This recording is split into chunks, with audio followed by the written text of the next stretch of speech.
السلام عليكم ورحمة الله وبركاته.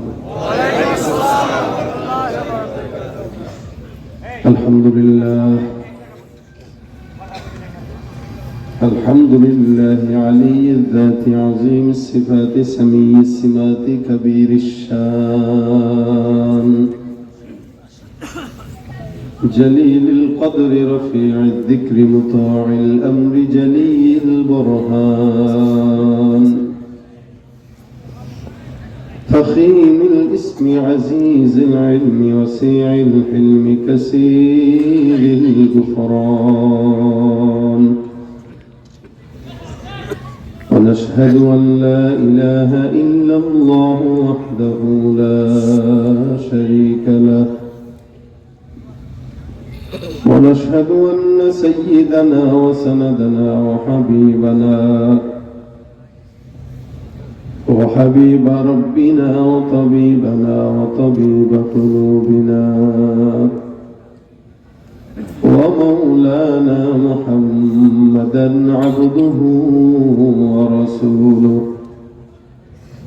صلى الله عليه وعلى آله وأصحابه وبارك وسلم تسليما كثيرا الذي أرسله الله تعالى بالحق بشيرا ونذيرا وداعيا إلى الله بإذنه وسراجا منيرا أما بعد فأعوذ بالله من الشيطان الرجيم بسم الله الرحمن الرحيم فقلت استغفروا ربكم إنه كان غفارا صدق الله مولانا العظيم صدق رسوله النبي الكريم وقال النبي صلى الله عليه وسلم من لزم الاستغفار جعل الله له من كل هم فرجا ومن كل ضيق مخرجا ورزقه من حيث لا يحتسب أو كما قال عليه الصلاة والسلام وقال تعالى إن الله وملائكته يصلون على النبي يا أيها الذين آمنوا صلوا عليه وسلموا تسليما সকল জবান খুলে দরুদ শরীফ পড়ি আল্লাহুম্মা সাল্লি আলা মুহাম্মাদিন ওয়া আলা আলি মুহাম্মাদ কামা সাল্লাইতা আলা ইব্রাহিম ওয়া আলা আলি ইব্রাহিম ইন্নাকা হামিদুম মাজিদ اللهم بارك على محمد وعلى آل محمد كما باركت على إبراهيم وعلى آل إبراهيم إنك حميد مجيد यहाँ हम सब मुसाफिर हो वही आखिर ठिकाना कोई आगे रवाना है कोई पीछे रवाना बलगल उला बिकमालिही कशफत दुजा बिजमालिही हसनत जमीउ खिसालिही सल्लु अलैहि وآله زبان كل محبة ذكر كل لا إله إلا الله لا إله إلا الله لا إله إلا الله لا إله إلا الله لا إله إلا الله لا إله إلا الله لا إله إلا الله لا إله إلا الله لا إله إلا الله لا إله إلا الله لا إله إلا الله لا إله إلا الله محمد رسول الله صلى الله عليه وسلم الحمد لله নয়া কান্দি যুব সংঘের উদ্যোগে আয়োজিত বার্ষিক ওয়াজ মাহফিলের আজকের সম্মানিত দিন প্রিয় ইসলাম প্রিয় ভাইরা, আল্লাহ পাকের দরবারে লাখো কোটি শুকর ও সুজুদ যে রব্বে কারীম আমাদেরকে আজকের এই দিনই মজমায় একত্রিত হয়ে আসার বসার তৌফিক এনায়েত করেছেন। কালিমাতুশ শুকর আদায় করি, সকলে বলি আলহামদুলিল্লাহ। আল্লাহ পাক যদি তৌফিক এনায়েত করেন, মুখতাসার সময় আপনাদের সামনে দু চারটা ইমানি কিছু মুযাকারা করব। কোনো বয়ান নয়, নসিহত নয়। নসিহত দেওয়ার যোগ্যতা আল্লাহ পাক এখন আমাদেরকে দেন নাই, লেকিন আমাদের নিজেদের ভিতরে কিছু ভুল ভ্রান্তি থাকে। এই ভুল ভ্রান্তিগুলো নিয়ে মুযাকারা হইলে, আত্মসমালোচনা হইলে তখন নিজেরও ফায়দা, অন্যেরও ফায়দা হয়। আলহামদুলিল্লাহ, আপনারা যেহেতু বসছেন, যাতে করে কোনো ফায়দা আমাদের হয়, বাসা পর্যন্ত যেন ফায়দাগুলো নিতে পারি, সেই তৌফিক আল্লাহ পাক আমাদেরকে দান করুন। আমার আগে গুরুত্বপূর্ণ আলোচনা করছিলেন আমার ছাত্র জামানার বন্ধুবর সাথী ভাই, দীর্ঘদিনের মুফতি আবুল বাশার আকন্দ সাহেব। উনিও কিছু বলছেন, আমিও কিছু বলবো। যার যেটা সহজ হয় সেটা নেবেন। মাহফিল করার এবং মাহফিলে আসার কোনো না কোনো আমাদের কাছে অজুহাত থাকে, যে এই অজুহাতে মাহফিলে গেছি অথবা এই উদ্দেশ্যে মাহফিলে গেছি। এখন যদি উদ্দেশ্য থাকে এরকম, যাব, দুই বয়ানটা শুনবো, দুই চারটা শুনবো, ভালো লাগলে বসবো, না তো চলে যাবো, তাহলে আজীবন মাহফিল শুনবেন, কোনো ফায়দা হবে না।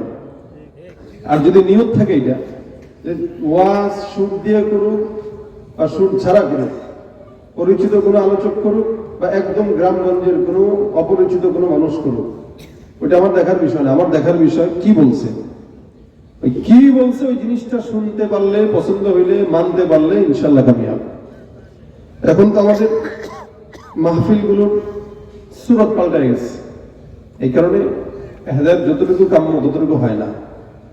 জনসমাগম হয়, মানুষ আসে, বসে, তাকবীর হয়, এরপরে চলে যায়। আগের দিনও বেনামাজি, পরের দিনও বেনামাজি, এত মাহফিল হচ্ছে। উচিত তো ছিল এলাকার মসজিদ গুলো 5 ওয়াক্তে জুমার নামাজের মতো ভরে যাওয়া, এটা উচিত ছিল না? কিন্তু জুমা যতটুকু পরে ফজরে, কয়জন হয় ফজরের? এক কাতার হয়নি, 5-7 জন হয়। এই যে ইমাম সাহেব প্রতিবাদ ভালো করে 5-7 জন, 10 জন, তাও কারা?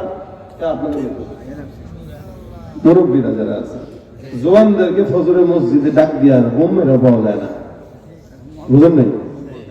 যুবকদেরকে পাওয়া যায়, কিন্তু জুমার নামাজে সিরা প্যান্ট হইলেও জুমার নামাজে যায়। তার কাছে জুমাটা ফরজ, বাকি 5 ওয়াক্ত ফরজ না।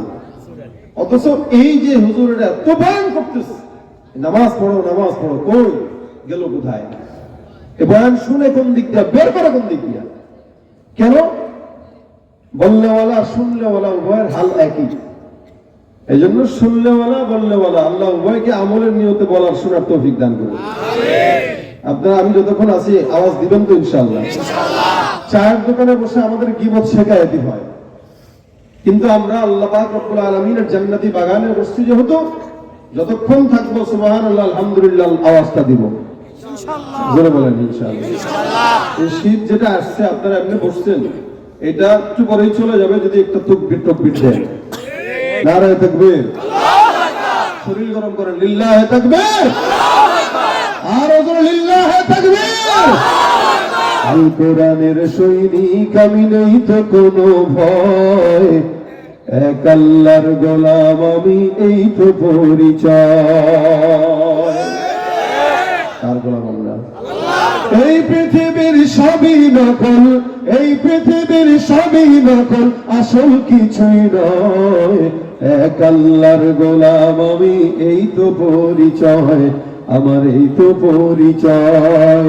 কোরআন হাদিস শাসনতন্ত্র রাসূল আমার নেতা, উৎসাহ আমার চির অম্লান ইতিহাস বীর গাথা, এক আল্লাহ ছাড়া আমার দিলে, এক আল্লাহ ছাড়া আমার দিলে নেই তো কারো ভয়, এক আল্লাহর গোলাম আমি এই তো পরিচয়, আমার এই তো পরিচয়।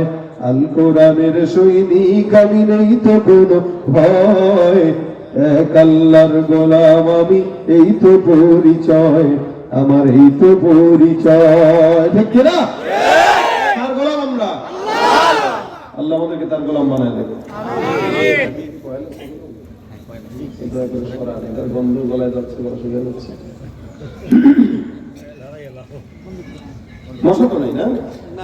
আরে ভাই, আমি মশার ফ্যাক্টরিতে থাকি, যেন মশা তৈরি হয়। আমি ঢাকায় যেখানে থাকি আমার বাসা সাইনবোর্ড, ওখানে মশা তৈরি হয়, ফ্যাক্টরি মশা। ওখানে থেকে অভ্যস্ত। আপনাকে মশা তো আমার কিছুই মনে হচ্ছে না, কিন্তু মশা নাই বললেই চলে। তো ভাইরা আমার, আল্লাহ পাক রব্বুল আলামিনের কথা যেই বলুক তার থেকেই শোনা উচিত। কি বলেন আপনারা? আবুল বাশার সাহেবকে আপনারা হয়তো অনেকে চিনেন না। এখন আপনারা যদি মনে করেন এই লোকের বয়ান কি শুনবো, না, তাহলে বুঝতে হবে আপনি শোনার জন্য আসেন নাই, সার্কাস দেখার জন্য আসছেন। আমি সাইদ আহমদ হয়তো একটু পরিচিত, এই কারণে আপনার কাছে মনে হচ্ছে হে মনে হয় কি না কি করবে। ভাই আমারও আজ এত ভালো না, করবো আর কি ভাঙা ভাঙা দিটার কথা। মানুষ চিনে বলে মানুষ মনে করে কি দেখি। এই যে একটা রসুন বাংলাদেশে তৈরি হয়েছে, পরিচিত হইলে শুনে না তো শুনে না, এটা অনেক বড় একটা ফিতনা, মারাত্মক ফিতনা। বান্দাকে ব্যক্তি পূজারী বানায় দিচ্ছে ইসলাম পূজারী থেকে। মূলত কোরআন পূজারী, ইসলাম পূজারী হওয়া দরকার। কোরআনের কথা যার কাছ থেকে শুনবো সেখান থেকেই নেব। আমি আপনাদেরকে একটা ঘটনা মনে করবো, তাই শোনাইতেছি, শুনেন। দিল্লির একজন বড় বুজুর্গ ছিলেন ইসমাইল রহমতুল্লাহ আলাইহি, তাকে ইসমাইল শহীদ নামে মানুষ চিনতেন। হযরত হাজী ইসমাইল শহীদ রহমতুল্লাহ আলাইহি, উনি অনেক বড় আলোচক ছিলেন, বক্তা ছিলেন। ওই সময়ের জামানায় উনি অনেক চমৎকার বয়ান করতেন, হাজার হাজার মানুষ ওনার বয়ান শোনার জন্য পাগল ছিল। এখনই না ফেসবুকের জামানা, আমার দূর থেকে দেখলেই চিনে মানুষ। তখন তার ফেসবুকের জামানা ছিল না, নামে চিনত, চেহারা চিনত। দেখেন না, আমিরুল মুমিনিন কখনো কখনো রুমালটা কেমনে দিয়া বেড়ে বেড়াইতেন, কেউ জানতো না যে আমিরুল মুমিনিন। বলতো আপনি কে গো? দেখতে বেরোইছি আপনি, তোমরা কেমন আছো? তো ভালো আছি। আমিরুল মুমিনিনের সাথে কথা বলছেন কিন্তু চিনে না, কারণ চেহারা দেখে নাই। তখন তার ইউটিউব ছিল না, তখন তার ফেসবুক ছিল না। যারা দেখছেন সরাসরি তারা চিনছে, কিন্তু এছাড়া মানুষ নাম জানতো। ওমর শয়তানও দেখলে ভয় পাইত। দেখেন ইসমাইল শহীদ রহমতুল্লাহ আলাইহি বহুত বড় বুজুর্গ মানুষ। তো উনি একদিন বয়ান করতেছেন বড় এক মজলিসে। তো বয়ান শোনার জন্য বহু দূর থেকে, মনে করেন আপনাদের এলাকা নয়াকান্দি না, মনে করেন ভাঙ্গার থেকে একজন মুরব্বী হাঁটতে হাঁটতে আসতেছে লাঠি বল করে। তো হযরতের বয়ান শেষ, বয়ান শেষ হয়ে গেছে, সব মানুষ চলে যাচ্ছে। তো ইসমাইল শহীদ রহমতুল্লাহ আলাইহি রাস্তা দিয়ে বেরোইতেছেন এক জায়গা দিয়ে। এই মুরব্বীর সাথে দেখা, মুরব্বী বলতেছেন বাবা ইসমাইলের বয়ান, ইসমাইল হুজুরের বয়ান কি শেষ? কারা বলতেছেন? বক্তা নিজেরে বলতেছে। ইসমাইল শহীদ রহমতুল্লাহ আলাইহি মুরব্বী বলতেছে যে হযরত ইসমাইলের বয়ান কি শেষ? তো ইসমাইল শহীদ রহমতুল্লাহ বলতেছেন জি, ওনার তো বয়ান শেষ। আহা, আমি তো বহু দূর থেকে আসলাম, আমার খুব ইচ্ছা ছিল তার বয়ান না, তার জবান থেকে কিছু শোনা। আহারে আমার আফসোস, এত কষ্ট করে দূর থেকে আসলাম, কিছু শুনতে পারলাম না। ইসমাইল শহীদ রহমতুল্লাহ মুরব্বীকে বলতেছে, বাজান ইসমাইলের যে কথাগুলো উনি বলছেন, আমি যদি আপনারা সেই কথাগুলো আবার আপনারা শুনাই, তাহলে কি আপনি শুনবেন? মুরব্বী বলতেছেন, অবশ্যই শুনবো, কেন না, কারণ আমার তো ইসমাইলের দরকার নেই, ইসমাইলের জবানের কথার দরকার। আমার ইসমাইল দরকার নেই, আর আমাদের দরকার ওইটারই দরকার। আজকে সন্দীপ থেকে ফোন দিয়েছে, হুজুর আগামী বছর মাহফিল দিতে হবে। আমি তো সন্দীপে ভাই, আমি সন্দীপে যাই না। এক তো নদী পার হইতো, হ্যাঁ নদীর যে ঢেউ, আপনারা একবার গেলে আয়াতুল কুরসি করবেন 1 কোটি বার, আর নিয়ত করবেন তওবাতান নাসুহা করবেন, জিন্দেগি তার সন্দীপে ঢুকবো না। এখন আমি বলছি, ভাই আমি সন্দীপে যাই না, আমাদের কাছাকাছি মাহফিল একদিন 4-5টা করে করতে হয়, ব্যস্ততা বেশি, অত দূরে যাওয়ার টাইম নেই। তো হুজুর কোনো ঝামেলা নাই, আমরা হেলিকপ্টার দিয়ে আনবো না। আমি কইলাম, এই যে এটা হলো ফিতনা, এটা গুনাহ। আমার আল্লাহ টাকা দিছে, হেলিকপ্টারে ওঠার শখ যদি ইচ্ছাই হয় তাহলে আমি টাকা দিয়ে উঠতে পারবো, কিন্তু আপনার মাহফিলের কমিটির টাকা দিয়ে আমার হেলিকপ্টারে ওঠার শখ নেই। আর আমি হেলিকপ্টারে যাইও না, বিমানেও উঠি না।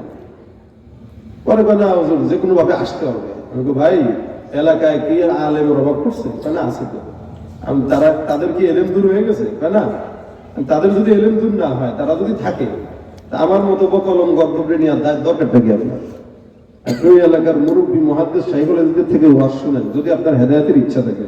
আর যদি কোন সার্কেস দেখবেন তাহলে তাহলে আমরা দিবেন 5 লাখ, হেলিকপ্টারে নেবেন আর আনবেন। রাসূল হয়ে গেছে। কথা ঠিক আছে কি? আপনার এলাকায় আলেম আছে, আপনি তার জুমার বয়ান শুনে হেদায়েত পান না, আপনি ঢাকা থেকে আমার এনে কি হেদায়েত পান? বন্ডামি। ইসমাইল শহীদ রহমতুল্লাহ আলাইহি বলতেছেন, আমার আপনাকে এই পর্যন্ত সময় দেওয়ার সময় যদিও কম, কিন্তু আপনি যেহেতু আগ্রহের সাথে আসছেন, আমি আপনাকে ওনার কথাগুলো আবার শুনাই দিচ্ছি। কিন্তু উনি কিন্তু এটা বলেন নাই যে আমি ইসমাইল, মানে মিথ্যাও বলেন নাই, সত্য বলেন নাই। খালি বলছেন সে যে বয়ানগুলো করছেন ওগুলো যদি আমি আপনাকে শোনাই, আপনি শুনবেন, তো আমার তার কথা দরকার, শোনাও। আবার উনি একটা মসজিদে নিয়ে বসলেন, মুরব্বীকে নিয়ে বসে যেই কথাগুলো এতক্ষণ 1 ঘন্টা ধরে বলছেন, সেম কথাগুলো পুনরায় পুঙ্খানু মুরব্বীকে 1 ঘন্টা বসে শুনে দিয়েছেন। আদম পাশ থেকে ডাক দেয়া গেল, হুজুর এটা কোন কথা? আপনি ব্যস্ত মানুষ, এর একটা বুড়ার পিছনে আপনার এই সময় নষ্ট করা দরকার কি? দেখেন বাংলাদেশে যত বড় বড় হুজুর আছে, এদেরকে নষ্ট করে এদের খাদেম। আমাদের দেশের এমপি মন্ত্রী প্রধানমন্ত্রী এদেরকে নষ্ট করে এদের পিএসরা। হুজুরের অত ভাব নাই, হুজুরের খাদেমের যতটুকু ভাব। আলহামদুলিল্লাহ, এই কারণে আমি খাদেমও রাখি না, নিজে একলা চলবে। ঠিক আছে, কি বলেন? ঠিক না? আচ্ছা, কম যে আমার খাদেম থাকলে কি আমার বাঁচাতে পারবে? না, আমি গাড়িতে চলি একা।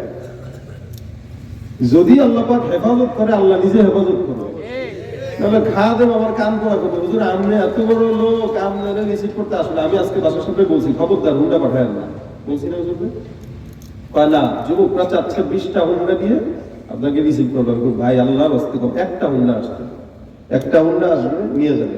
এত হাওয়ারি দিয়ে তাকবীর টাকবীর দিয়ে কি ঘোরার কি নিতেছে? এগুলো রসুম যখন মানুষ জরুরি মনে করে, বেদাত হয়ে যায়। বেদাত, কুল্লু বিদআতিন দালালা, সবগুলো বেদাত করে এগুলো জাহান্নামী, ধ্বংস।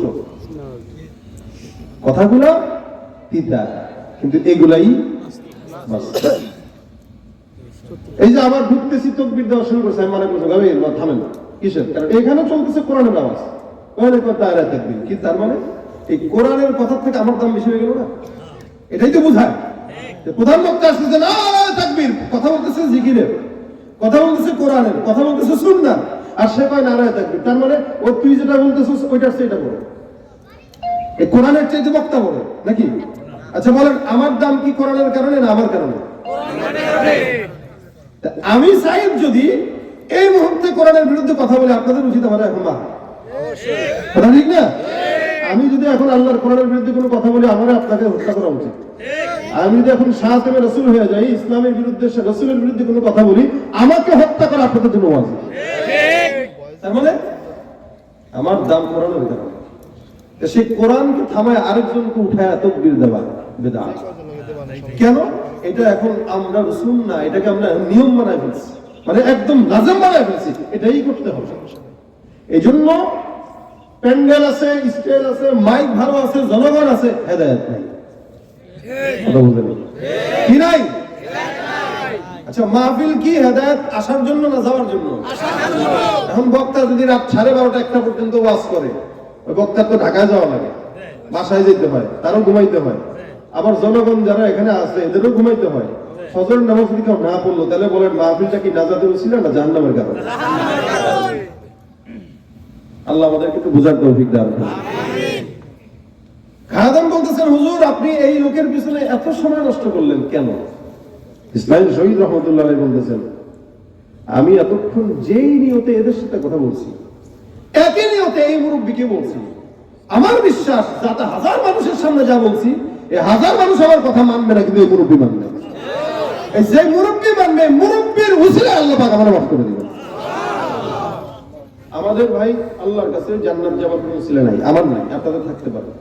আমার আল্লাহর কাছে জান্নাতে চাবো, আমার বিশ্বাস নাই আমি যে জান্নাত যাবো, জান্নাত পাবো না, এই বিশ্বাস নাই। তবে মাঝে মাঝে আপনাদের দিকে তাকায় আশা দিলের ভিতরে ঢুকাইতে পারি, এই নিয়তে যে হয়তো কোনো জায়গায় কোনো একটা বয়ান করছি, একজন মানুষ মানছে, তা আমার বিশ্বাস আল্লাহ পাক হয়তো ওই লোকটা যখন জান্নাতে নিবে, আমারও বলবে তুইও তার সাথে যাইস। কেন বলবে?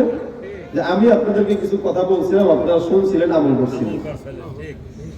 এই উসিলা এক একটা, হয়তো আপনাদের এখানে মজলিসে কোনো একটা মানুষের উসিলা আল্লাহ আমাদের সবাইকে মাফ করতে পারে।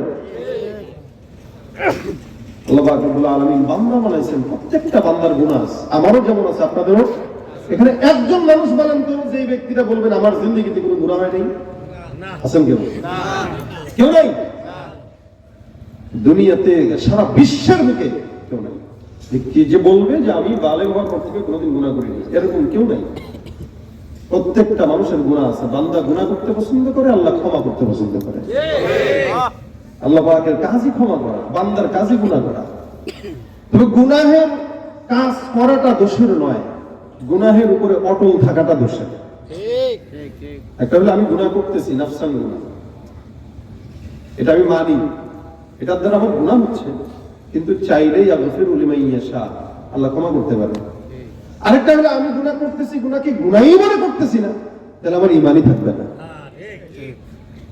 আমাদের দেশের একজন ব্যক্তি, বাংলাদেশে খালি সারা বিশ্বের বুকে মনে হয় একজনই আছে যে কোনোদিন গুনাহ করে নাই, নাম আব্দুল লতিফ সিদ্দিকী। আপনারা নাম শুনছেন কিনা আমি জানি না, গ্রামগঞ্জের মানুষ আপনারা, আপনাদের এলাকায় নেট তো কম থাকে দেখছি, এটা ভালো। নেট বেশি থাকা ভালো না, নেট কম থাকাই ভালো।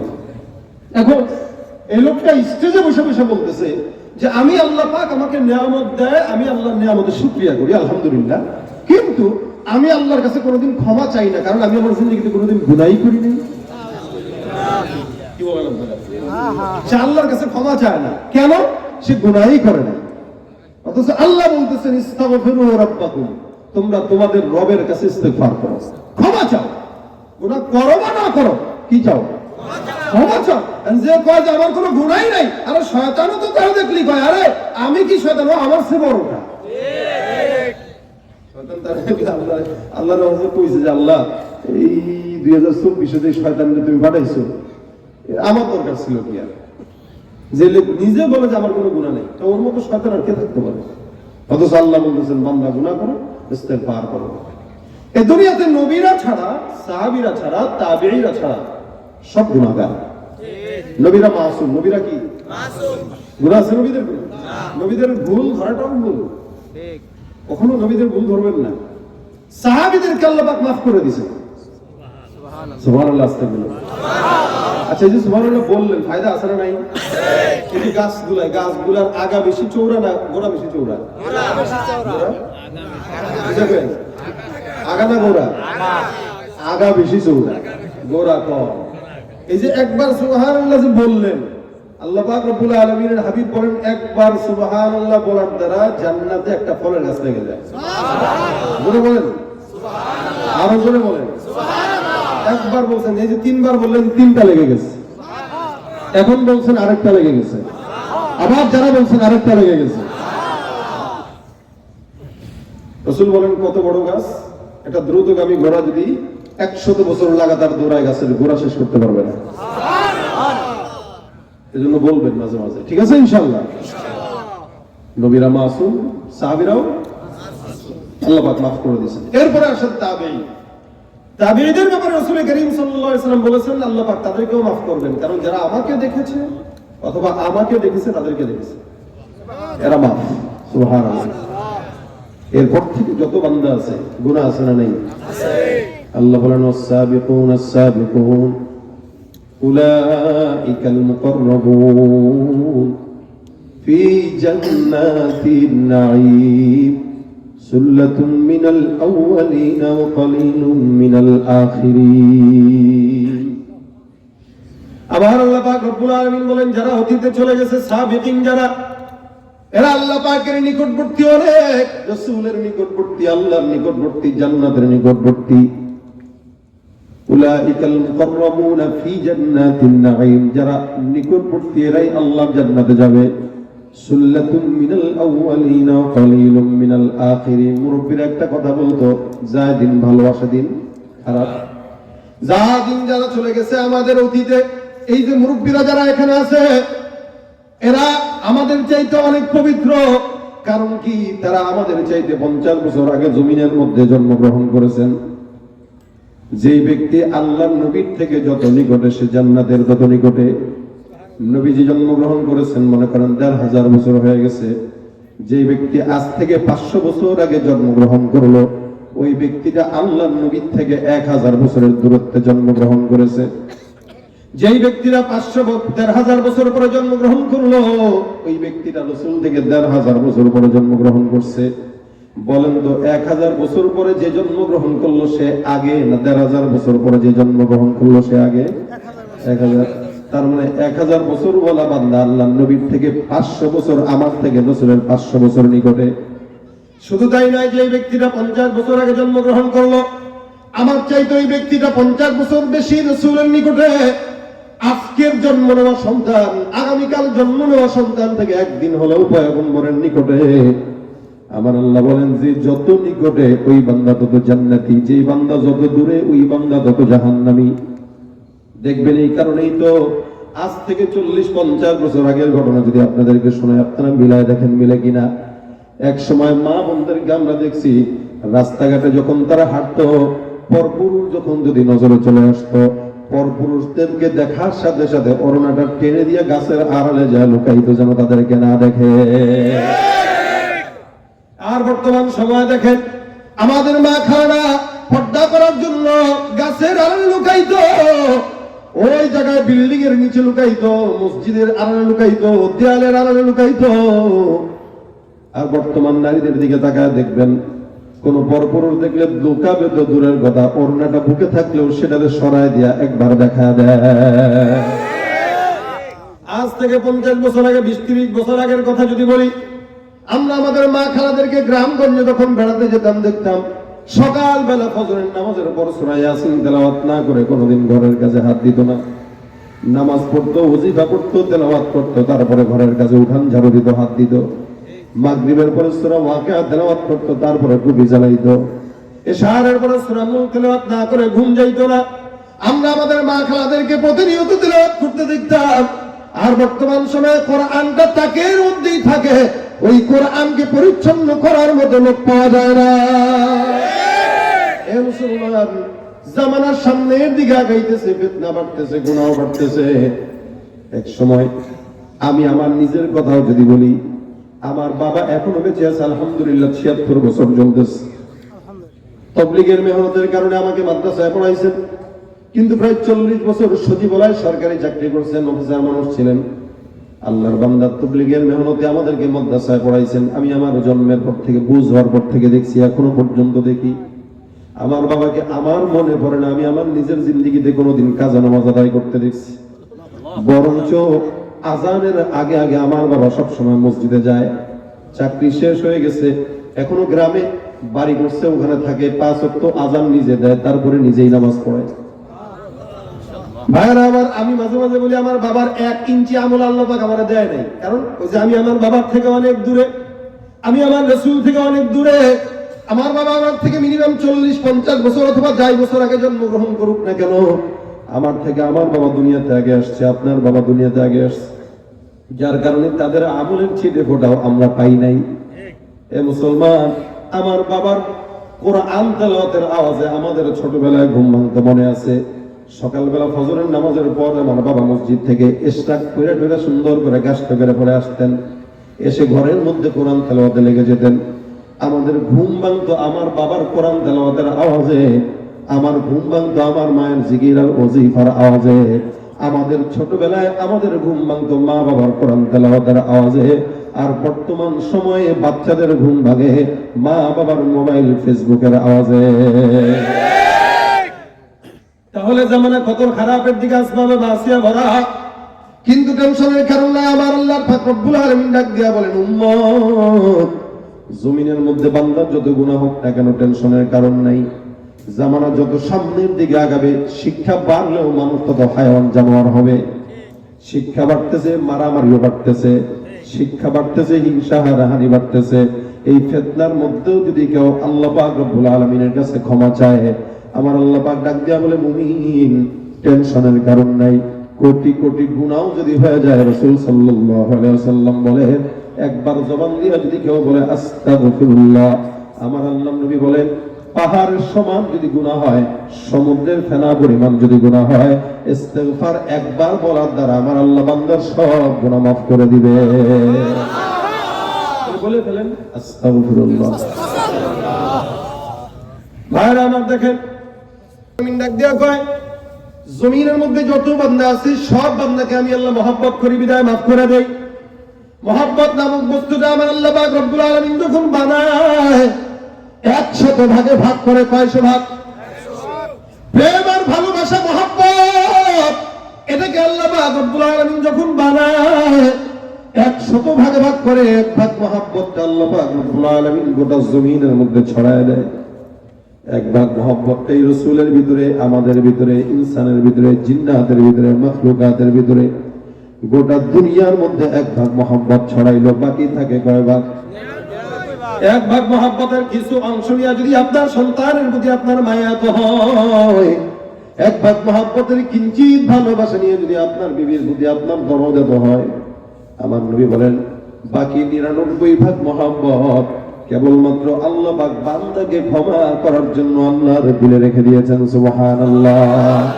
তুমি মিটাও সকল চাওয়া, দুদিন আগে পরে তোমার কাছেই সকল পাওয়া, সবই তোমার তরে। তোমার পথে চললে সবাই আসবে যে সুদিন, তোমার দয়ায় পূর্ণ আমার সারা দিন। আল্লাহ তুমি দয়ার সাগর, আল্লাহ তুমি দয়ার সাগর, রহমানুর রহিম, দয়ায় পূর্ণ আমার সারা দিন। 100 ভাগের 1 ভাগ মহব্বত গোটা জমিনের মধ্যে ছড়ায়, বাকি থাকে 99 ভাগ মহব্বত। আল্লাহ পাক রব্বুল আলামিন কয়, বাকি 99 ভাগ মহব্বত আমার কাছে রেখে দিলাম, কারণ তুমি এত কোটি কোটি গুনাহ করবা, এই গুনাহগুলো তোমার ক্ষমা করা লাগবে। দেখেন, আল্লাহ পাক রব্বুল আলামিন জমিনে আমাদেরকে ইবাদতের জন্য পাঠাইছেন, ঠিক না? ঠিক। দুনিয়াতে যারা চাকরি করে, 30 দিনের চাকরির মেয়াদ, 1 মাসে 30 দিন। 30 দিনে কোনো বান্দা যদি 20 দিন চাকরি করে 10 দিন না করে, বলেন তো 10 দিনের বেতন দেওয়া হয় না কাটা হয়? দুনিয়ার মানুষ 5 দিন বাধা দিলেও, 5 দিন না চাকরি করলেও বেতন কাটা, 10 দিন চাকরি না করলেও বেতন কাটা। আল্লাহ পাক আপনাকে আমাকে চাকরি দিলেন, 5 ওয়াক্ত নামাজ পড়বা, মিথ্যা বলবা না, সত্য বলবা, মানুষকে কষ্ট দিবা না, দান সদকা করবা, যাকাত দিবা, হজ করবা, এগুলো সব আল্লাহ পাকের তরফ থেকে আপনার প্রতি আমার প্রতি কাজ। তার মানে আমরাও চাকরি করি, তবে কার চাকরি? আল্লাহর। এই যে চাকরিটা আল্লাহ পাক রব্বুল আলামিন আমাদেরকে দিলেন, ফজরের নামাজ পড়ি না, যোহরের নামাজ পড়ি না, আসরের নামাজ পড়ি না, আল্লাহ পাক চাইলে বেতন কাটতে পারতেন, কিন্তু কাটেন না। ফজরের নামাজ না পড়লে সকালবেলা নাস্তা করতে পারবি না, যা, যদি এটা আল্লাহ চাইতেন পারতেন কিনা? ফজরের নামাজ পড়বি না, না, সকালের নাস্তা গিলতে পারবি না, এখানে একটা দরজা লেগে যাবে। জোহরের নামাজ পড়বি না, দুপুরে খানা গিলতে পারবি না, দরজা লেগে যাবে। আসরের নামাজ পড়বি না, বিকেলবেলা চা নাস্তা গিলতে পারবি না, মাগরিবের নামাজ পড়বি না, রাতের খাবার খাইতে পারবি না, এশারের নামাজ পড়বি না, ঘুমাইতে পারবি না। আমার মাওলা যদি চাইতেন বান্দাকে এই আযাবগুলো দিতে পারতেন কিনা। কিন্তু দেখবেন যে এই বান্দা যত বেশি নাফরমান তারে তত বেশি নিয়ামত দিয়া রাখে। ঘুষখোরগুলোরে ছাড় দিয়া রাখে, সুদখোরগুলোরে ছাড় দিয়া রাখে। ঘুষ খায় তো খায়, আবার সুন্নত মনে করে গুনা গুনা খায়। সংবাদে দেখছেন না, ঘুষ খাইতেছে আর ভাই গনে নেওয়া সুন্নত, গুনা খায়, গনে নেওয়া সুন্নত। ঘুষের টাকা বলে গনে নেওয়া সুন্নত। সুদের টাকা খায় আর বাবা এটা ইন্টারেস্ট খাইতেছি, সুদ না। আবার এটা মুনাফা খাইতেছি, এটা সুদ নয়। তারপরে বউরে পিটায় স্বামীর বাড়ির থেকে, শ্বশুর বাড়ির থেকে যৌতুক নিয়ে এসে নাম দিছে গিফট অথবা হাদিয়া। এই যে গুনাহগুলো করে, এগুলোকে গুনাহ মনে করে না। মুসলমান বুঝবেন, আমার আল্লাহ পাক চাইলে বান্দার সমস্ত রিজিক বন্ধ করতে পারতেন, কিন্তু আল্লাহ পাক বান্দা যতই গুনাহ করুক না কেন, আমার মাওলা একটা সেকেন্ডের জন্য আমাদেরকে রিজিক বন্ধ করেন নাই।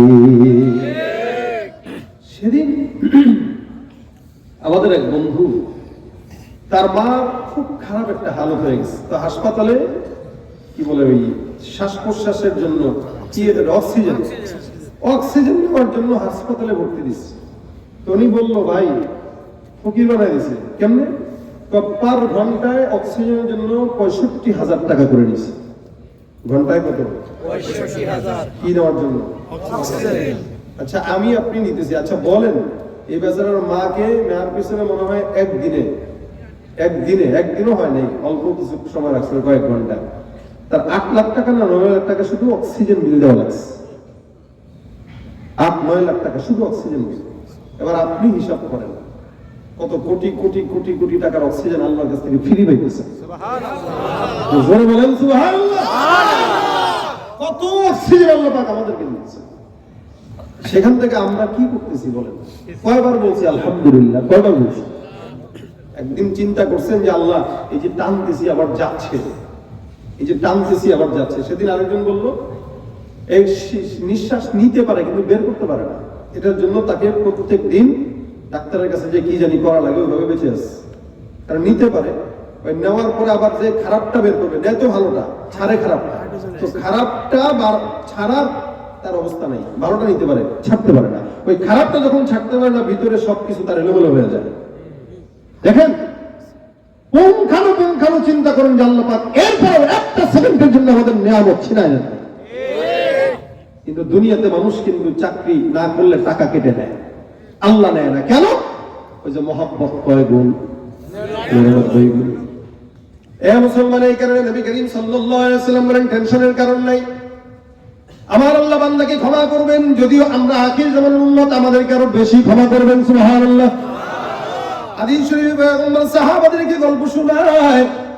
নবী করিম ডাক দিয়া বলেন, সাহাবায়ে মাইনের দল তোমরাও শোনো, গোটা উম্মতরাও শুনবে।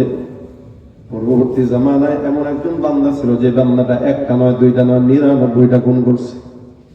99টা খুন করার পর বান্দার কলবের মধ্যে আসছে আল্লাহ মাফ চাওয়া লাগবে। এতগুলা খুন এখানে কেউ আছেন নি? করছেন? একটা করছেন নি? আছেন? থাকলে বলবে না, কি বলার জিনিস থেকে। আমাদের দেশের রাজনীতি মানে হলো একটা মারো। 99টা খুন করলো। 99টা খুন করার পরে একজনের কাছে গেছে, আবেদ বান্দা। আলেম আর আবেদ এক জিনিস নয়। আলেম দ্বীনের জ্ঞান সম্পূর্ণ লোক, আবেদ শুধু ইবাদত করতে জানে লেকিন আমল জানে না, ইলম নাই। আবেদের কাছে যায় ডাক দেয়, হুজুর আমার অন্যায় হয়ে গেছে, 99টা খুন করলাম, আপনি বলেন দেখি আল্লাহ পাক রব্বুল আলামিন আমাকে ক্ষমা করবে কিনা। ওই যে আবেদ বলছিলাম, আবেদের তো ইলম নেই। আবেদ কয়টা খুন করছে? 99টা। আরে পাগল ছাগল, আমার খানকারে নাবাক বানাইতে আসছে, বেটা ভাগ এখান থেকে। 99টা খুন যে বান্দা করে, বান্দা কত সন্ত্রাসী, এমন সন্ত্রাসীর কপালে আল্লাহ পাক রব্বুল আলামিনের ক্ষমা জুটবে না। বেচারা এর ধমক দিয়ে ভাগাই দিতেছে।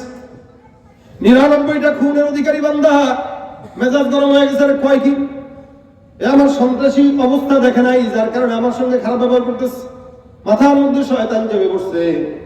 বেচারা কয়, আরে 99টা খুন করার পর আমি যদি ক্ষমা না পাই তা তোর রাখ মুখে।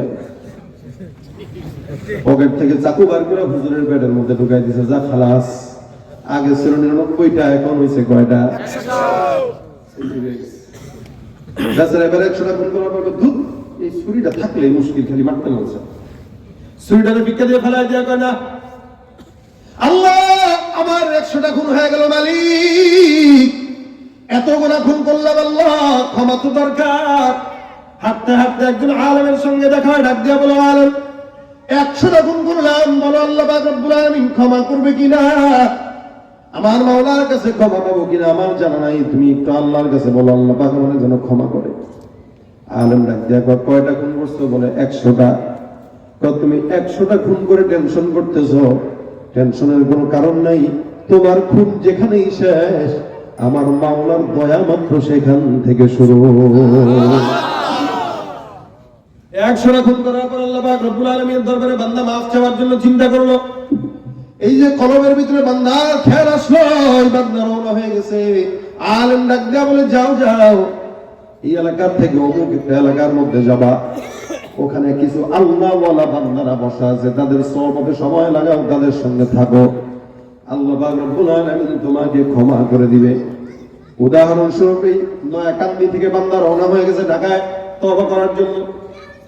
যেতে যেতে মাত্র 5 পর্যন্ত গেল, অথবা ভাঙ্গা পর্যন্ত গেল, আবার আল্লাহ পাক ডাক দিয়া বলে, হে ফেরেশতার দল, এই বান্দাটা অল্প রাস্তা যাওয়ার পর আমি আল্লাহ বললাম, বান্দার হায়াতের চাবিকাঠি এখানেই শেষ, এই বান্দার জানটা কবজ করে আমি আল্লাহর কাছে নিয়ে আসো।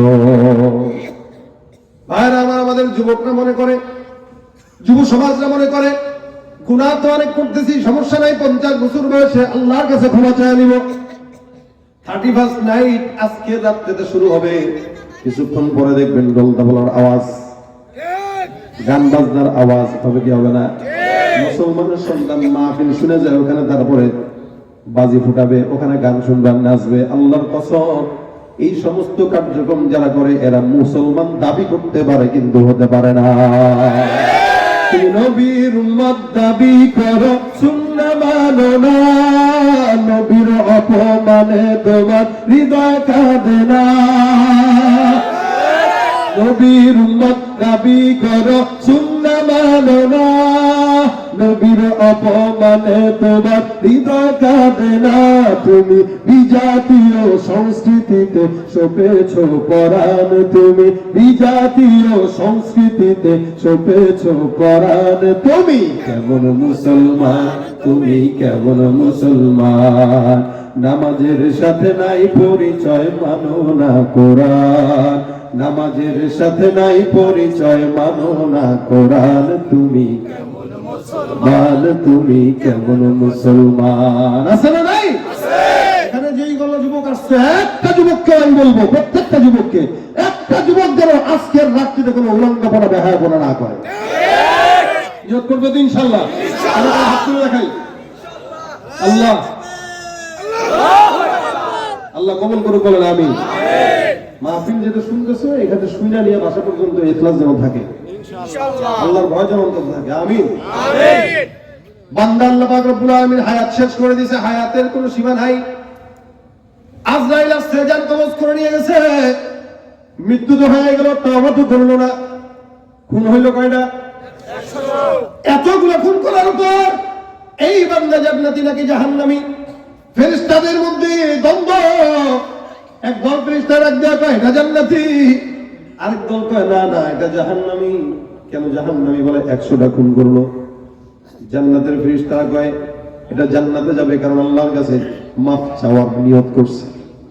নবী করিম সাল্লাল্লাহু আলাইহি ওয়াসাল্লাম বলেন, এ বান্দা, আল্লাহর নবী ডাক দেয়া বলেন কোন বান্দা যদি নেক কাজের নিয়ত করে, এই যে আপনারা নিয়ত করছেন না রাত্রেবেলা গুনাহ করবেন না, মান হাম্মা বিহাসানাতিন, নবী বলেন কেউ যদি নেক কাজের নিয়ত করে কিন্তু কাজটা করতে পারে নাই, আমার আল্লাহ পাক কাতাবাল্লাহু লাহু হাসানাতান কামিলা, ওই বান্দার আমলনামায় আল্লাহ পাক রব্বুল আলামিন যেই নেক কাজের নিয়ত করলো পরিপূর্ণ ওই নেক কাজের সওয়াব দান করে দিবেন। সুবহানাল্লাহ।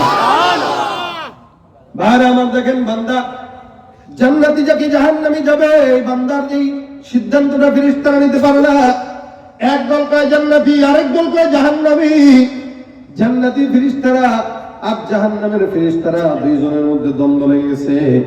আল্লাহ পাক রব্বুল আলামিন এবার মাঝখানে আরেক দল ফেরেশতা পাঠাইলো, কয় যাও যাও এদের মধ্যে সুন্দর করে একটা সমাধান দিয়ে আসো। তৃতীয় পক্ষ ফেরেশতা এসে কয় কি ব্যাপার, কি সমস্যা? বলে এই বান্দা 100টা খুন করছে, এরা জোর করে তাকে জান্নাতে নিয়ে যেতে চায়, পশ্চিম গেলেও জান্নাতে যেতে পারবে না, কারণ সে তওবা করে নাই। আর নেককার ফেরেশতারা ডাক দেয়া কয় না না, তওবার নিয়ত করছে, যদি বাঁচতো তওবা করতো, কিন্তু বাঁচে নাই, এটা তো তার দোষ না, এটা আল্লাহ পাকের নিজাম। এবার তৃতীয় পক্ষ ডাক দেয়া কয় শুনো, আমি একটা কাজ করি, এই বান্দা তার বাসা থেকে তওবা রাস্তা পর্যন্ত লম্বা দীর্ঘ রাস্তাটা রওনা হয়ে গেছে, এই এলাকা থেকে ঢাকা পর্যন্ত যাবে। এখন দেখো বান্দা যে রওনা হয়ে গেছে, ঢাকা পর্যন্ত ছিল 100 কিলোমিটার রাস্তা, এখন দেখো বান্দা 100 কিলোমিটার রাস্তার মধ্যে বেশি গেছে নাকি কম গেছে? যদি 100-এর মধ্যে 70 কিলো চলে যায়, যদি রাস্তা তওবার দিকে বেশি হয় তো বান্দা জান্নাতি, আর যদি রাস্তা মাত্র 30 কিলোমিটার হয় তাহলে বান্দা জাহান্নামী।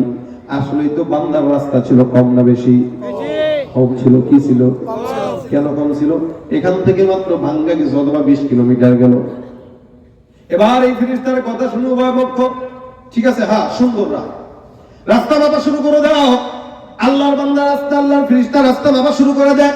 এক হাত দুই হাত করতে করতে মাপতে মাপতে সুন্দর করে সামনে আগায়।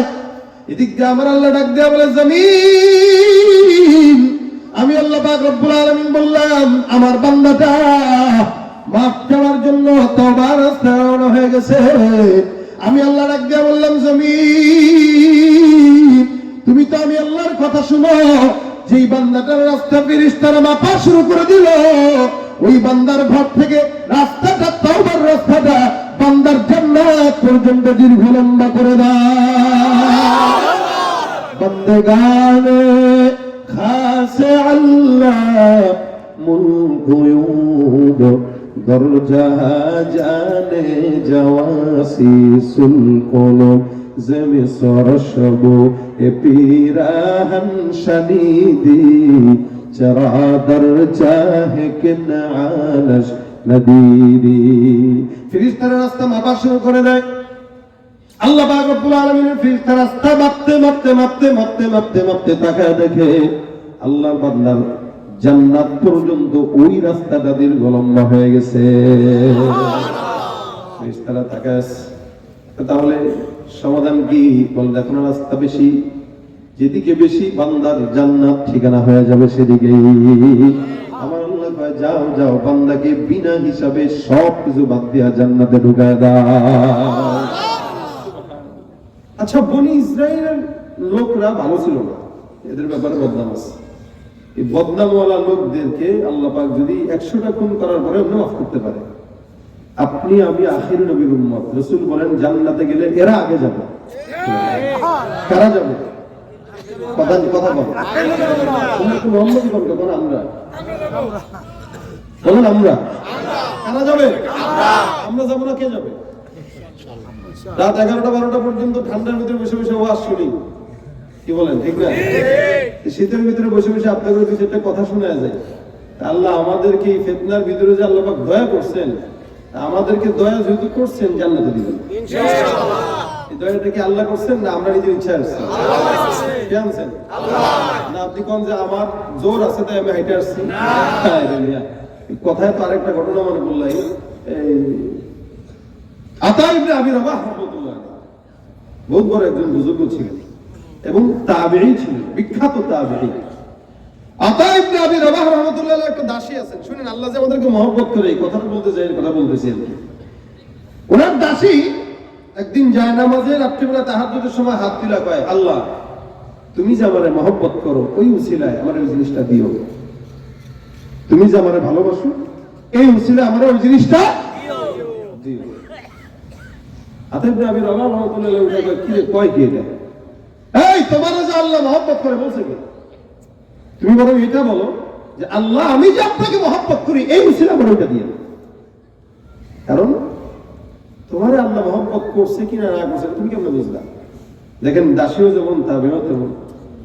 দাসী বলতেছেন হুজুর, দেখুন মহিলাদের একটা স্বভাব আছে, স্বামীর বোতাম লাগাই দেয় আর কয় জান তুমি ওর মহব্বত করো না, করি তো করলে আমার লেগে কালকে আজকে 1 তারিখ না আমার লেগে ফুল নিয়ে এসো। মেয়েদের কাম হইলো খালি অনুভূতিতে আঘাত দিয়ে ভালোবাসার কথা বলে কিছু আদায় করে নেওয়া। দাসীও তো মাইয়া না, কইতেছে আল্লাহ তুমি যখন মহব্বত করে এসে ওইটা দিল। হাসান বলতে আতান ইবনে আবি রহমান রাহমাতুল্লাহ বলতেছেন আল্লাহ তোমার মহব্বত করে কেমনে বুঝলাম? কয় শুনেন, আমার দিল হলো একটু আর আল্লাহর দিল হলো অনেক বড়। এই একটু দিল দিয়ে আল্লাহর কতটুকু মহব্বত করবো, আর আল্লাহ পাক আল্লাহর দিল দিয়ে আমার এতগুলো মহব্বত করবো। শুধু তাই না, আপনি দেখেন আল্লাহ যদি আমাকে মহব্বত না করতেন, ডানে বাড়ি আছে, বায়ে বাড়ি আছে, সামনে ঘর পিছনে ঘর, অনেক ঘর, একটু তাকায় দেখেন তো কয়টা মানুষের ঘরে লাইট জ্বলতেছে, অথবা কয়টা মানুষ তাহাজ্জুদে বসছে। আল্লাহ আমার মতো একটা নাখান্দাকে রাত্রেবেলা উঠাইলেন, ওযু করাইলেন, জায়নামাজ বিছানোর সুযোগ দিলেন, তার কুদরতি কদমে সাজদার সুযোগ দিলেন। যদি মহব্বত না করতেন তাহলে তো ঘুম পাড়ায় রাখতেন, মহব্বত করে বলেই তো উঠাইয়া তার কদমে সাজদা ফেলায় রাখছে। মহব্বত করে কে? আল্লাহ। আপনি মনে করছেন আপনি নিজে আসছেন? কত মানুষ একটু চুপ থাকবেন, দেখবেন গানের আওয়াজ আসতেছে কিছুক্ষণ পর পর। হ্যাঁ কম দেখি, ওদেরকে তো আল্লাহ এখানে আনলো, আবার আপনাদেরকে তো ওখানে নিল না। কেউ আসছে চটপটি খাইতে, কিন্তু না বলেন একটু শুনি। আবার কেউ মাহফিলে আসছিল, চটপটির দোকান থেকে আবার চলে গেছে, না রে একটু গান বাজাতেছে, নাচি, কালকে তো মাহফিল শুনতে পারবো, কিন্তু হ্যাপি নিউ ইয়ার গেলে কেন আসবে? আল্লাহ আপনাকে মহব্বত করে এখানে আনছেন। ভাই আল্লাহ যাদেরকে মহব্বত করে তাদেরকে জান্নাত দিবে, সত্যি কথা। আল্লাহ যাকে মহব্বত করে তাকেই জান্নাতে দিবে।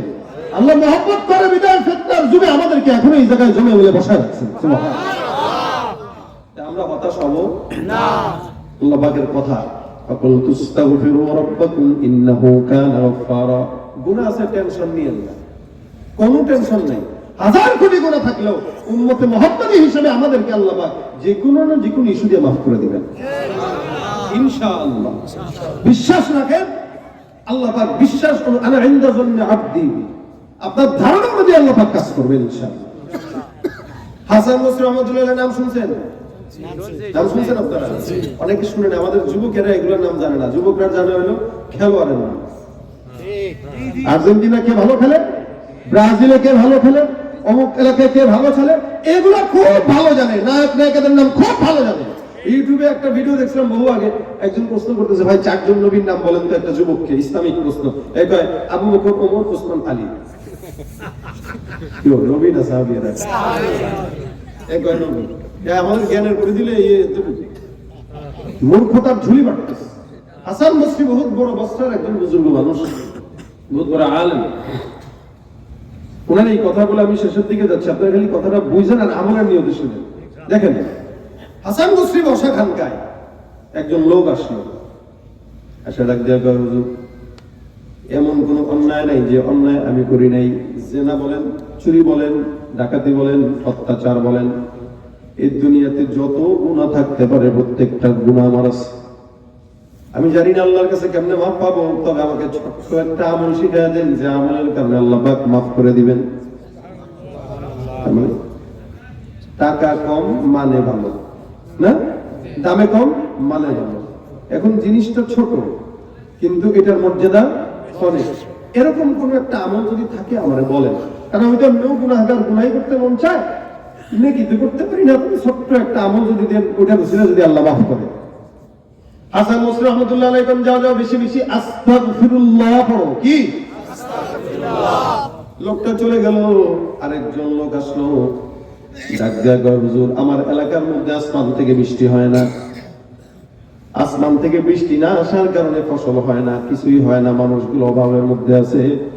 এমন একটা আমল শিখায় দেন যে আমলের কারণে আল্লাহ পাক রব্বুল আলামিন আসমান থেকে বৃষ্টি দান করবেন। কি থেকে? আসমান থেকে। কি হয় না? বৃষ্টি হয় না। আমল দিয়া দেন যেন আল্লাহ পাক বৃষ্টি দান করেন।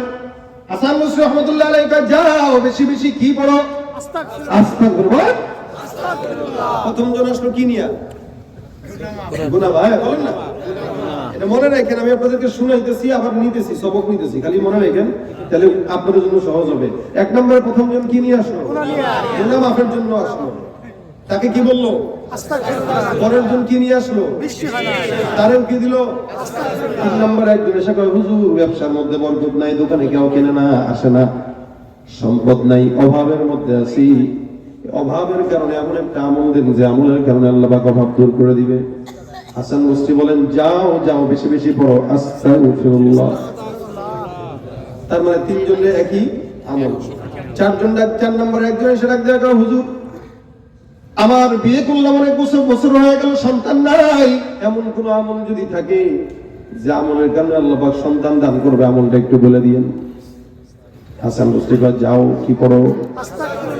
আমাদের এলাকায় কিছু আহাম্মক আছে, আহমক আছে, বেআকল আছে, যেগুলা সন্তান না হইলে দৌড়ে যায় খাজার দরবারে, বাবার কাছে। আছে নাই?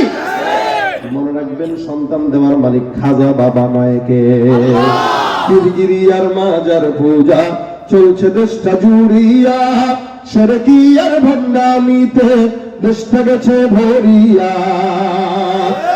গাজার কলকি টান মারিয়া, গাজার কলকি টান মারিয়া দেখায় খাজার শান। ওরা শিক্ষিত শয়তান, ওরা শিক্ষিত শয়তান, ওরা শিক্ষিত শয়তান, ওরা শিক্ষিত শয়তান। ঠিক না?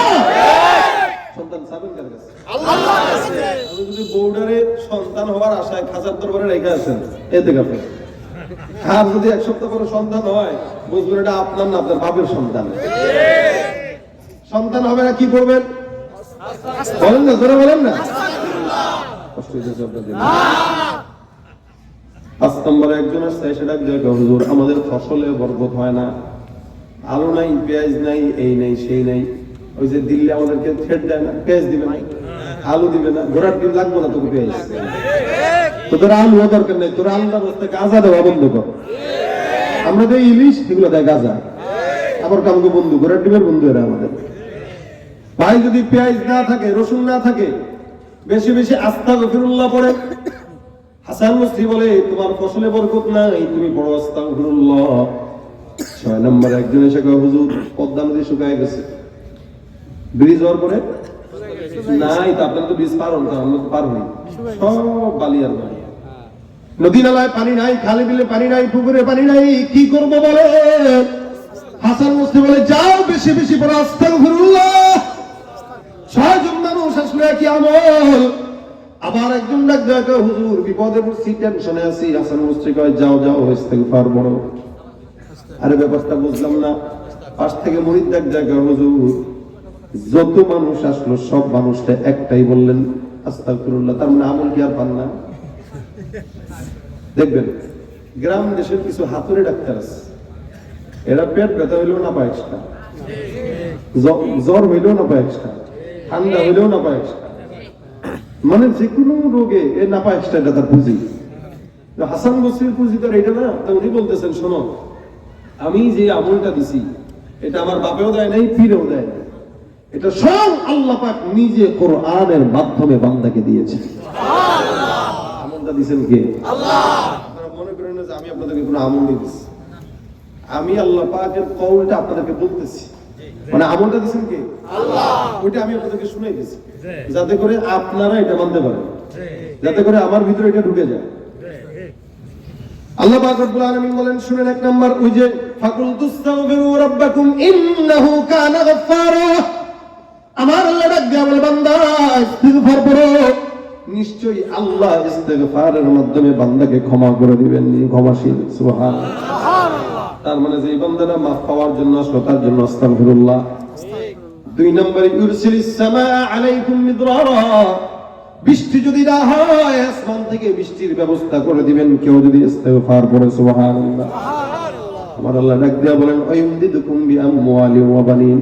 কারণ যদি সম্পদ না হয়, সন্তান না হয়, বান্দা ইস্তিগফার করবা, আমার আল্লাহ পাক রব্বুল আলামিন তোমার জন্য সম্পদ আর সন্তানের বন্দোবস্ত করে দিবেন। সুবহানাল্লাহ।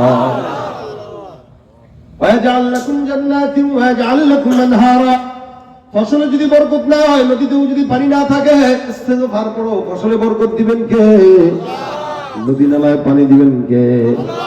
নবী ডাক দিয়া বলেন, মাল্লাজিমাল ইস্তিগফার জাআলাল্লাহু লাহু মিন কুল্লি হাম্মিন ফারাজা। ومن كل ضيق مخرجا ورزقه من حيث لا يحتسب। এ বান্দা, লাজিম যদি তোমরা ইস্তিগফারকে জবানে লাজিম বানায় নাও, আল্লাহ পাক কোন বান্দা যত বড় পেরেশানিতে থাকুক না কেন, আমার আল্লাহ পাক বান্দার সব পেরেশানি দূর করে দিবেন। সুবহানাল্লাহ। শুধু তাই নয়, যদি কোনো কণ্টকময় রাস্তা থাকে, আমার আল্লাহ পাক কাটা দূর করে দিবে, এমন জায়গা থেকে রিজিকের ফয়সালা করে দিবে বান্দা কোশ্চিন কালেও কল্পনা করতে পারবে না। তার মানে ইস্তেগফারটা অনেক গুরুত্বপূর্ণ, দামি। মনে হয় ছোট, কিন্তু ছোট মরিচের জাল বেশি থাকে। ওটা একদম ছোট, পড়তে 1 সেকেন্ড লাগে। রাসূল বলেন, আরে আমি নিজে প্রতিদিন 100 বার পড়তাম। সুবহানাল্লাহ। তুমি মাসুম, এরপরও কয়বার পড়তেন? আমাদের তো 1 কোটি বার পড়া দরকার। একটা নিষ্পাপ মানুষ, মাসুম মানুষ যদি 100 বার পড়ে, আমাদের 1 কোটি বার পড়া দরকার, কিন্তু আমরা পড়ি একবারও না। একদিকে গুনাহের বোঝা বাড়ে, আর এদিক দিয়ে এটা যে কমাবো ওই কোনো সুযোগ নেই, আমরা বাড়াইতেই থাকি। এই জন্য একদিকে গুনাহ হবে, আরেকদিকে ইস্তেগফার। তাহলে গুনাহ হইলেও ইস্তেগফারের কারণে এটা কমে যাবে, আবার বাড়বে, আবার কমে যাবে, আবার পড়বেন, আবার কমে যাবে। আর যদি নাই পড়েন, বাড়তে 60 বছরে দেখবেন বইয়ের সূচিপত্রের অভাব নাই, খালি গুনাহ আর গুনাহ। যার বইয়ের হায়াতের বই যত বড়, তার সূচিপত্র গুনাহের তত বড়। এই জন্য বসে থাকবো, মার্কেটে যাব, বাজারে যাব, বাজারে করতে যাই, গাড়ি চালাই, হুন্ডা চালাই, রিক্সা চালাই, অফিস আদালতে বসে থাকি, যেই কাজ করি না কেন, হাতের কাজ আছে, পায়ের কাজ আছে, জবানের কোনো কাজ নাই। জবানের কাজ থাকবে একটা, আস্তাগফিরুল্লাহ। কি? 5 ওয়াক্ত নামাজ পড়ার যদি অভ্যাস থাকে, 10-20 বার করে কেউ যদি নামাজের পরে ফজরের পরে 20 বার, যোহরের পরে 20 বার, আসরের পরে 20 বার, মাগরিবের পরে, ইশার পরে 20 বার করে, প্রত্যেকদিন কমস কম 100 বার করে রাসূলের সঙ্গে মিলায় যদি পড়েন, ইনশাআল্লাহ আল্লাহ পাক সমস্ত গুনাহগুলো মাফ করে দিবে। আজকের এই মজমায় এই কথাটা বলার জন্য এত তেলা বেসান।